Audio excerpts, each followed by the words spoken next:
পুরোনো দোতলা বাড়িটাই একাই ছিল সামিউল। বাড়িটার সিঁড়িঘরটা খুবই অন্ধকার, একদম সেই ধারটা সবসময় যেন কারো ছায়ার মতো কালো দেখা যায়। সেদিন হঠাৎ উপরে একটা শব্দ এলো, ধপ ধপ করে, যেন কেউ পায়ের শব্দ করে হাঁটছে সেখানে।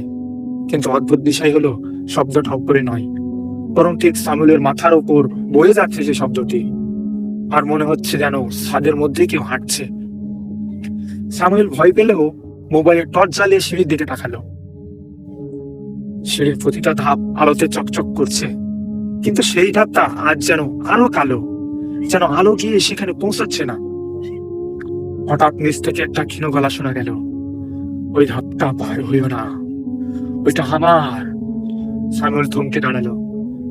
কণ্ঠটা খুব পরিচিত, কিন্তু মনে করতে পারলো না।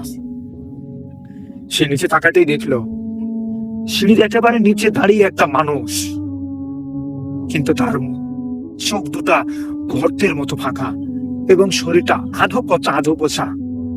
মনে হচ্ছে বহুদিন আগের কোনো একটা পচা লাশ। লোকটা আবার বলল, সেই ডাকটা আমার, কেউ ওখানে পা দিলেই আমি তাকে মেরে ফেলি। স্বামীর পেছনে ফিরতে গিয়েও দেখলো সিঁড়ির কালো ডাকটা ধীরে ধীরে ধুকধুক করছে, যেন জীবন্ত একটা মানুষ। যে তখনই নিচে সেই ভয়ঙ্কর লোকটা হাসলো, একটা শুকনো কেচানো হাসি। তুই তো ইতিমধ্যেই সেই ধাপটায় পা দিয়েছিস। সামিউল নিচে তাকিয়ে দেখলো তার দুটা পা পুরো কালো ধাপের ভেতরে ঢুকে যাচ্ছে। ধাপটা তাকে টানছে, ধাপটা তাকে টেনে নিচে ফেলেছে। শেষ যেটা সে শুনেছিল সেটা সেই খসখসে গলা, এখন তুই এই সিঁড়িঘরের বাসিন্দা। পরদিন কেউ সিঁড়িঘরের কাছেও যেতে সাহস করেনি, কারণ সিঁড়ির সেই ধাপটা থেকে ভরে ভরে একটা আওয়াজ ভেসে আসে। মনে হয় কেউ ফিস ফিস করে বলছে, এখনো একজন কম। সামিউল নিখোঁজ হওয়ার পর পুরো বাড়িটার পরিবেশ যেন বদলে গেল।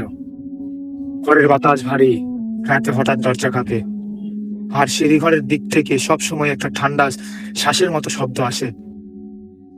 বাড়িটা দেখভাল করতো সামিউলের ছোট ভাই রাহাত। সামিউলের হঠাৎ নিখোঁজ হওয়ার পর সে ঠিক করলো, যাই হোক একদিন সে সিঁড়ি ঘরে যাবেই, কারণ ওইটা ছিল সামিউলের সেই দেখা জায়গা। সেদিন রাত ঠিক 12:40, সব লাইট নিভে গেছে। রাহাত হাতে টর্চ নিয়ে সিঁড়ি ঘরের সামনে দাঁড়ালো। সিঁড়ির প্রতিটা ধাপ শান্ত, কিন্তু সেই ধাপটা আগের মতোই কালো, যেন এর নিচে এক অতল গভীরতা লুকিয়ে আছে। হঠাৎ রাহাতের কানে শব্দ এলো, টক টক করে, সেই পরিচিত শব্দ। কে যেন ধীরে ধীরে সিঁড়ির উপরে ধাপগুলো বেয়ে নামছে। রাহাত টর্চ তুলতে দেখলো সিঁড়ির মাঝখানে দাঁড়িয়ে আছে একটা ছায়া মানব। তার শরীর চিকন, চোখ দুটো নেই, আর পুরো শরীর থেকে পানি পড়ছে, যেন পানির নিচ থেকে উঠে এসেছে সে। রাহাত ভয়ে জমে গেল। ছায়া মানবটি ধীরে ধীরে মাথা উঠিয়ে বলল, ওকে খুঁজছিস? ও তো নিচেই আছে। রাহাত কেঁপে উঠে বলল, নিচে কোথায়? নিচে মানে? নিচে কোথায় আছে যে? তুমি ওকে কোথায় নিয়ে রেখেছো? ছায়া মানবটি সেই ধাপের দিকে ইশারা করলো। হঠাৎ সেই ধাপটা আবার আগের মতো ধুক ধুক করতে লাগলো, যেন ভিতরে কেউ আছে কিংবা কিছু একটা নড়ছে। হাত নিচে আলো ফেলতেই দেখলো ধাপের ভেতর থেকে দুটো হাত বেরিয়ে এসেছে, শুকনো নখ, লম্বা আর ভেজা। একটা ফিস ফিস শব্দ ভেসে এলো, ভাই আমাকে বের কর, ভাই আমাকে বের কর। রাহাত, ভাই আমাকে বের কর, ওরা আমাকে আটকে রেখেছে। রাহাতের চোখ ছলছল করে উঠল। এটা সামিউলের কণ্ঠ। সে হাত বাড়াতে ছায়া মানবটি হঠাৎ চিৎকার করে উঠল। না, যাকে ধাপ একবার বলে বা যাকে একবার ধরে তাকে আর ছাড়া হয় না। কথা শেষ হবার আগে সেই ধাপটা হঠাৎ চিৎকার করে ফেটে গেল।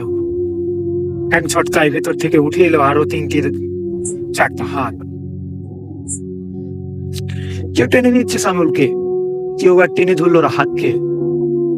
নিচ থেকে শোনা গেল ভয়ঙ্কর কপর্ষ হাসি। একজন কম ছিল, এখন দুজন হলো। পরদিন সকালে সিঁড়িঘরটা আবার নিস্তব্ধ। শুধু সেই ধাপটার উপর কাদামাটির আঙুলের আঁচড়ের লেখা, তৃতীয় জন আসছে। রাখাত নিখোঁজ হওয়ার পর বাড়ির মানুষজন আর সেখানে থাকতে চায়নি। বাড়িটা তালাবদ্ধ করে রাখা হলো।